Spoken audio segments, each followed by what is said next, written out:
To begin, you'll need to enter the Windows recovery environment. Here's how. When your PC starts and you see the Windows logo, press and hold the power button to turn it off. Repeat this process 2 times.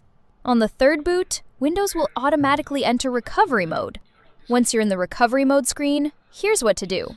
Click on See Advanced Repair Options.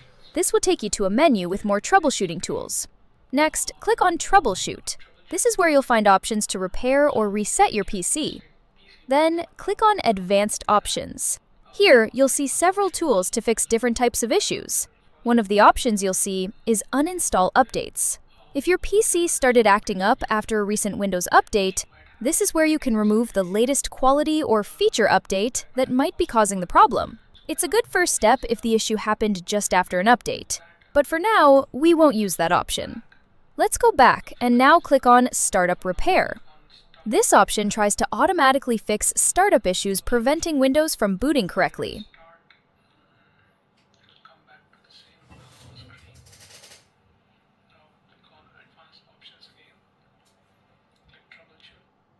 After your PC restarts, it may try to fix the issue.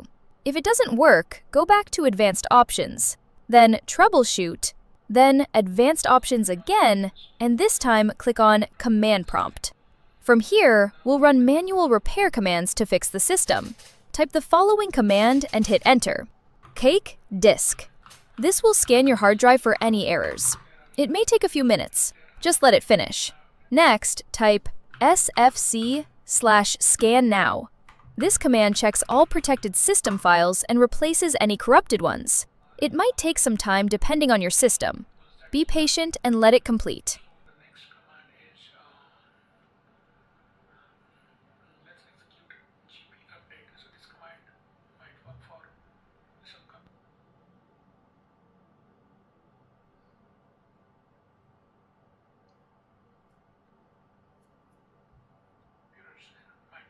Now type gp-update. This command updates your system's group policies. On some systems, it might return an error, and that's totally fine. If it fails, just move on to the next step.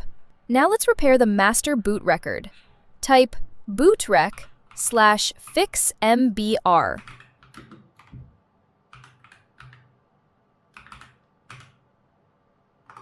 Then bootrec/fixboot. Note, the second command, /fixboot, may require elevated permissions. If you get an access is denied message, don't worry, just continue with the next step. After you've run all the commands, type exit and press enter to close the command prompt. Now go back and click continue to try booting into Windows. You've now done all the key steps to fix the boot problem. Still stuck? Drop a comment below and I'll try to guide you through the next steps.